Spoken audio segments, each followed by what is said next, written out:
LGBTQ plus people have always been present in fields like science, technology, engineering, and math, but their lives and the impact of their contributions haven't always been visible. Historically, many LGBTQ plus people hid their identity, whether that was their gender or their sexuality, in order to avoid persecution or punishment. Evidence for LGBTQ plus lives in the past is also harder to find because historians would refuse to document the experiences that they considered shameful at the time based on their own prejudices. And there's also the possibility of not having labels or the vocabulary during the time of the person's life and kind of what their societal norms. And there are tons of factors that contribute into some of the queer erasure that we see throughout history. But fortunately, contemporary researchers are beginning to unravel some of the most significant stories, but much of this has tended to focus on the lives of British and American LGBTQ plus people who are often white. And so hopefully future research projects can address this imbalance and reflect the rich diversity of experiences that we see in the sciences. So I think it's super important that we showcase significant stories in the STEM field to improve visibility and inspire current and future LGBTQ plus scientists. So let's explore some of the lives of some remarkable LGBTQ plus people in STEM, both past and present. So in today's episode, we will be exploring 5 LGBTQ plus people in STEM who changed the world. Alrighty, so first up we have Alan Turing, who was a mathematician, a computer scientist, and a cryptanalyst. He was an accomplished British mathematician, philosopher, physicist, biologist. I guess he just did all the things. He is often referred to as the father of modern-day computer science and is credited for breaking the Nazi Enigma code. So essentially, without him, Britain and the Allied forces wouldn't have won World War II. He believed that computers eventually would be capable of thought that was indistinguishable from that of a human, and so he came up with this simple test to assess this capability, which he called the Turing test. Originally called the imitation game, it's a test that measures a machine's ability to exhibit intelligent behavior and see whether that's equal or greater than that of a human. So it's kind of like those I'm not a robot, like CACHPA test that you do on the internet to prove that you're not a robot whenever you're filling out forms. It allows for them to filter out the bot responses. And so obviously the Turing test has an enduring legacy in the field of artificial intelligence today. Which, side note, there is a video game called the Turing test that is a bunch of puzzles that you have to do, and it's set on Jupiter's moon, Europa. It's a really awesome game if you're into those kinds of games, where you have to play puzzles and kind of doing brain mind things. I don't really know how else to describe it.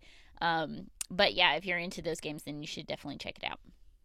But so a little background about Turing. So he was born on June 23rd, 1912 in London, England. He was educated at a private school and later went to the University of Cambridge to study mathematics. He studied at King's College, and it was there where his paper on probability theory was published and became widely known. It gained the attention of a lot of people, including the renowned mathematician in the U.S. by the name of Alonzo Church, who he later studied with when he traveled to the U.S. to earn his Ph.D. at Princeton University. So Turing was an openly gay man. He was arrested and prosecuted for his sexuality by the same government that he had so honorably served years before, again, because we couldn't have won World War II without the work of Alan Turing. So after the war, he taught at the University of Manchester and began work on what is now known as artificial intelligence. Unfortunately, in the midst of this groundbreaking work, Turing was found dead in his bed, poisoned by cyanide. His death followed his arrest for gross indecency and a sentence of 12 months of hormone therapy. He died on June 7th, 1954, and the coroner ruled that he died by suicide, but people, including his own mother, have protested against the ruling, saying that it was an accident. And at the time of his death, at his side lay a half-eaten apple. Biographers have speculated that he ingested the poison like with the apple to kind of disguise the taste, but the apple was never forensically investigated, so we'll never know. And I think that's just really sad that Alan Turing, who has since been acknowledged as one of the most innovative and powerful thinkers of the 20th century, died as a criminal, having been convicted under Victorian laws as an LGBTQ plus person and forced to endure chemical castration, because that's what the therapy, if you can't hear my air quotes, that's what the therapy he was sentenced to was. And Britain didn't even take their first steps towards decriminalizing homosexuality until 1967. In 2009, the British government apologized for this treatment, and in 2013, Queen Elizabeth II gave Turing an official royal pardon, which, I mean, nice gesture, but a little too late if you ask me. But nonetheless, Alan Turing's contributions to artificial intelligence, mathematics, computer science, and so much more, he deserves to be recognized for his contributions to the world. Which is exactly why he is number 1 on this list. So moving on, number 2, we're going to talk about George Washington Carver, who was a chemist, a botanist, and one of the greatest inventors of American history. Carver is most well known for his agricultural research, which helped to develop techniques to improve soil with peanuts. And contrary to popular belief, he actually did not invent peanut butter, but instead he found over 300 uses for peanuts, which helped aid the impoverished, mostly black farmers of the South in their economic recovery after the war in the era of Jim Crow. He encouraged farmers to look to the land for what they needed, which gave black farmers the means to stay on the land. And because of this work with peanuts, he became known as the Peanut Man, but he was so much more than that. A little background about George Washington Carver. He was born on a farm near Diamond, Missouri, and it's unknown whether his birthday is in January or June, but he was born in the year of 1864. He, his mother, and his sister were kidnapped from the Carver farm and sold in either Arkansas or Kentucky. I saw both of the states listed on several sites. Only George was able to return to the Carver farm, and there have been many conflicting accounts about what ultimately happened to his mother and sister. And ultimately, because there are so many conflicting accounts of his early life, unfortunately, we'll never really know. But despite the systemic and personal hardships that he faced, his challenges served as a motivator, as he commented in one of his written letters when he says, "This simply sharpened my appetite for knowledge." George became the first African American to earn a Bachelor of Science degree in 1894. In 1896, Carver earned his Master's of Agriculture degree and immediately received several offers, the most attractive of which came from Booker T. Washington, whose last name George would later add to his own, of Tuskegee Institute, which is now Tuskegee University in Alabama. Washington convinced the university's trustees to establish an agricultural school, which could only be run by Carver if Tuskegee was to keep its all-black faculty. And Carver accepted the offer, and he would work at Tuskegee Institute for the rest of his days. He worked there until the end of his life. And Tuskegee actually is ranked number 4 nationally as an HBCU. And the campus has been designated as the Tuskegee Institute National Historic Site by the National Park Service. So he really helped to kind of create this legacy at Tuskegee University. So it was really awesome getting to read about that part of his life. Now, about George Washington Carver's sexuality. So it's been speculated that George Washington Carver was bisexual. In her 2015 biography, Christina Vela reviews his relationships and suggests that Carver was bisexual and he was constrained by the norms of his historic period. Of course, we'll never know, but what we do know is that he was never married, and he had a relationship with a woman at the age of 40 for a short while, but it ended when she moved to California. And he would often kind of refuse the matchmaking attempts of his peers at the university. But he formed a series of long-lasting friendships with his male students, wrote them very affectionate, although not sexually explicit letters, and was known to enjoy getting therapeutic peanut oil massages from handsome men.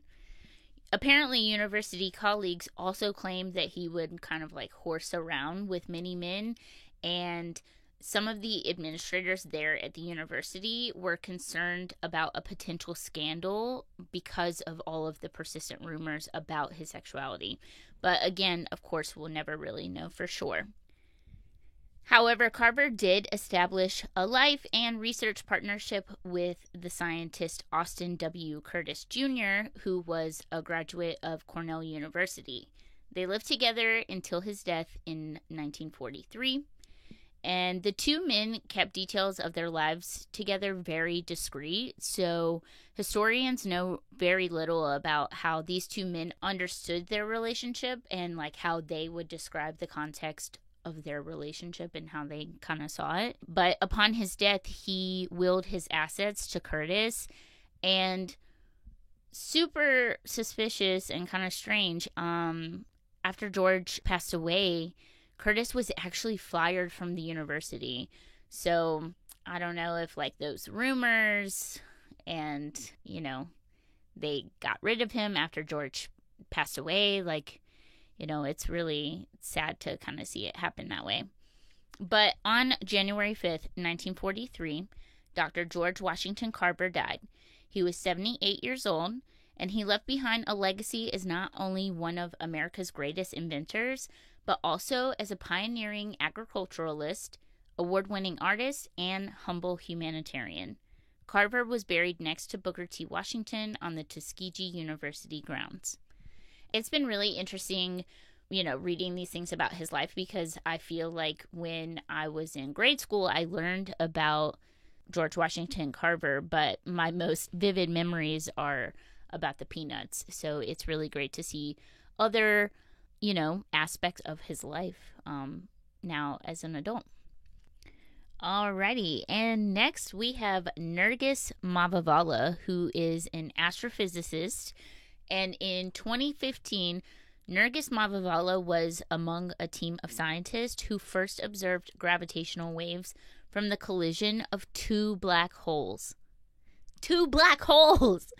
So, gravitational waves, which are extremely faint ripples in space-time, it was previously an unproven phenomena predicted by Einstein in 1916 in his theory of general relativity, but it wasn't until this discovery that these waves had actually been observed.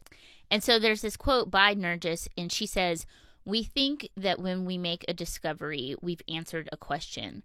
But almost always what we've done is pose a new question." And I just love this mindset and like perspective on learning, that as we learn more, that we will just continue to pose new questions and just continue on our journeys of learning, and that's just going to enable us to learn more is by asking one question that will lead to another, that will lead to another. And so I love that. So a little background about her. She was born in Lahore, Pakistan in 1968, and after graduating from high school, she moved to the United States to study physics and astronomy at Wellesley College. She completed a doctorate in astrophysics at the Massachusetts Institute of Technology, also known as MIT.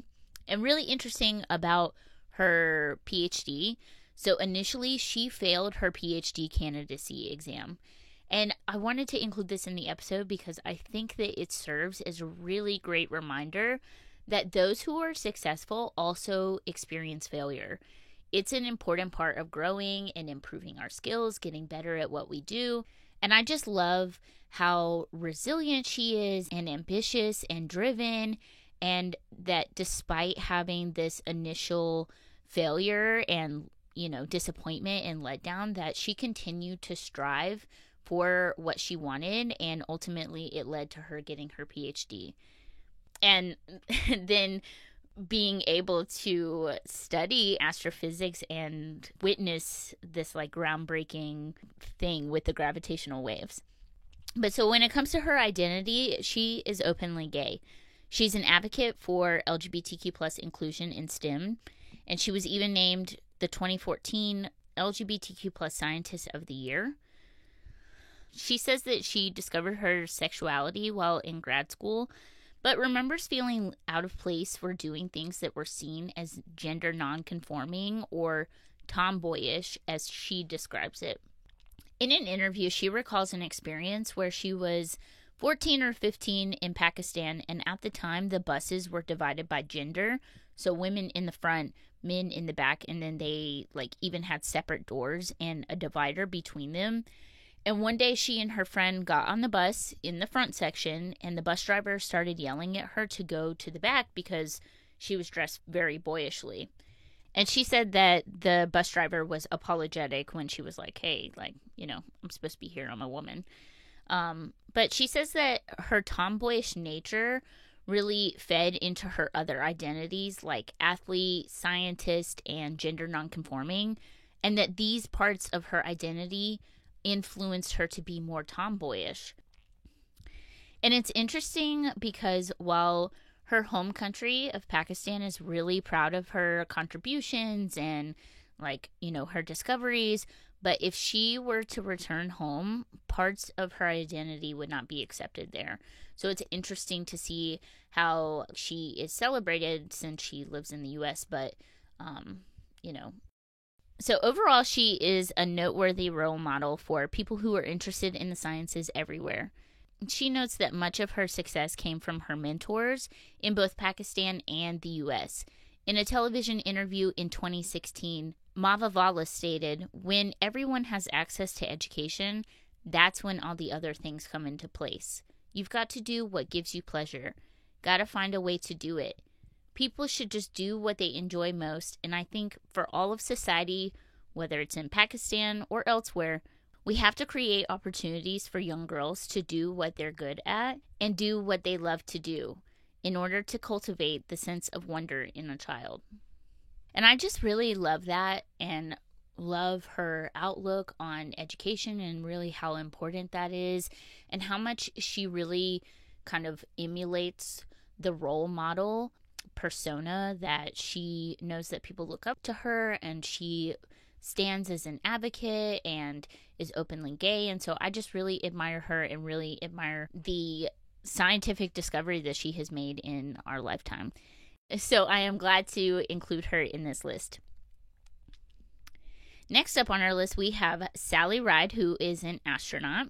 The late Sally Ride was the youngest astronaut ever at the age of 32 and the first American woman in space in 1983. She was one of 6 women in the program to be selected for the cohort of 1978, and out of thousands of applicants, only 35 people were admitted to the program overall. And she was one of 6 women. So, such a badass. A little background about Sally. So she was born on May 26, 1951. Dr. Sally Ride grew up in Los Angeles and went to Stanford University, where she was a double major in physics and English, which I thought was really super cool as an English teacher, and I was also an English major, so go Sally. She later went on to get her master's and doctorate in physics. And so here's the thing. Her sexuality is not something that was widely known or really talked about.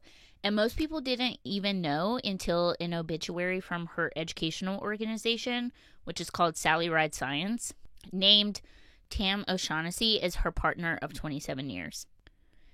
And in an essay as a tribute, her sister writes, "My sister was a very private person. Sally had a very fundamental sense of privacy. It was just her nature, because we're Norwegians through and through. Most people did not know that Sally had a wonderfully loving relationship with Tam O'Shaughnessy for 27 years. Sally never hid her relationship with Tam. They were partners, business partners in Sally Ride Science. They wrote books together, and Sally's very close friends, of course, knew of their love for each other. we consider Tam a member of our family. And her sister is actually part of the community as well. And I think that it's really great that her family was accepting and that she never had to hide her relationship from her family members and her loved ones. But I think that it's also really sad that it wasn't part of her public identity because of some of like the discrimination and pushback that she would have experienced.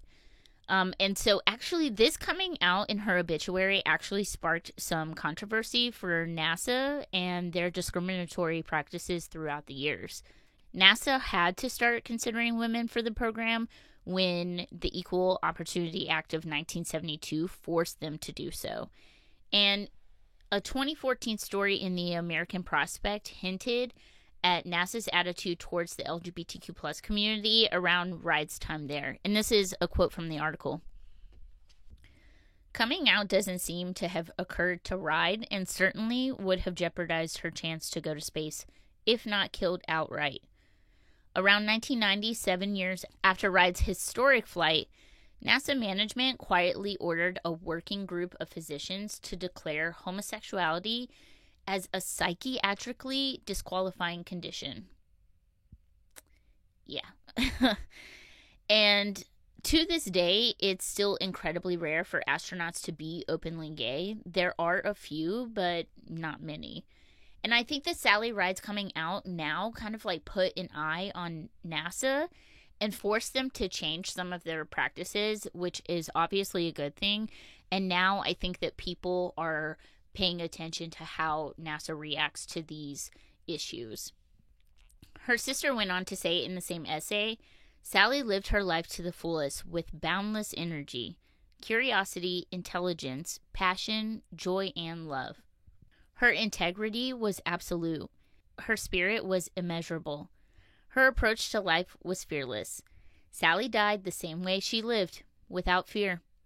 Sally's signature statement was reach for the stars. Surely she did this, and she blazed a trail for all of the rest of us. So thank you, Sally Ride, for your contributions, and I definitely enjoyed learning more about her life. So last but not least, in our list of 5 LGBTQ plus people in STEM who changed the world is Sir Francis Bacon, the philosopher, historian, lawyer, and more. He's known as the father of empiricism and modern science. Sir Francis Bacon was an English philosopher and statesman who served as Attorney General and as the Lord Chancellor of England. His works are credited with developing the scientific method, which is pretty important, and remained influential throughout the scientific revolution. And some scholars even think that Bacon is the author of plays that are attributed to Shakespeare, which, as an English teacher, I'm not really sure how I feel about that. So I don't know. I don't know enough about it.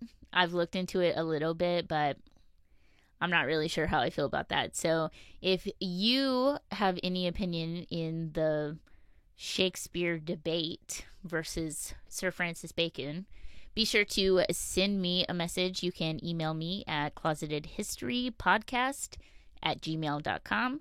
I would love to hear your thoughts about the Shakespeare debate, but I'm not really sure where I stand. But so a little background about Sir Francis Bacon. He was born in 1561. He attended Trinity College at Cambridge, and he later studied law. He became a member of Parliament, and he rose to be Lord Chancellor, but he fell into debt. In 1621, he was convicted of corruption and unfortunately debarred from holding further offices. But after this downfall, he began to write, and many of his essays reflected upon men, morals, and manners. And at the time when moralists described gay love as unnatural lust and a variety of other very degrading terms. Sir Francis Bacon was actually the first person in the English language to use the non-stigmatizing phrase of masculine love. And he used this in his writing New Atlantis. And so about his sexuality, Although he was once engaged to a woman, there has been a lot of speculation about his sexuality, and it's been widely accepted at this point in history that he's part of the LGBTQ plus community. And even during his life, there were accounts of him having male lovers, and he left some items to a few people in particular that he had relationships with. So, you know, it kind of seems like it. His devotion to scientific experiments is said to be the cause of his death. He died of pneumonia after stuffing a fowl with snow to study the effects of freezing on the preservation of meat on April 9th, 1626. So it's super important to study Sir Francis Bacon because his legacy and impact on the world with his scientific contributions, his writings, and more all kind of helped us enter into this new era of human understanding and discovery. So this brings us to the end of the episode. Thank you so much for exploring 5 LGBTQ plus people in STEM who changed the world. In this episode, we talked about Sir Francis Bacon and his scientific method, Sally Ride and her unprecedented progress for women in the astronaut scene. We also talked about Nergis Mavavala, who is an astrophysicist who was able to observe gravitational waves from the collision of 2 black holes, a theory that was only proposed by Einstein and now we have the evidence for. We looked at George Washington Carver and his contributions to the agricultural world, how he was able to help black farmers in the South make progress and be able to stay on their land. And we also looked at Alan Turing, the man who is pretty much responsible for artificial intelligence and breaking the code that helped us beat World War II. So thank you so much for looking at these amazing LGBTQ plus people with me in today's episode. I would love if you would give me some feedback about this different format, or maybe you want to see a full-on biographical episode about one of these LGBTQ plus people in particular. You can send me a message over on the Instagram page, or you can send me an email at closetedhistorypodcast@gmail.com. Thanks so much for listening, and I'll see you in the next one.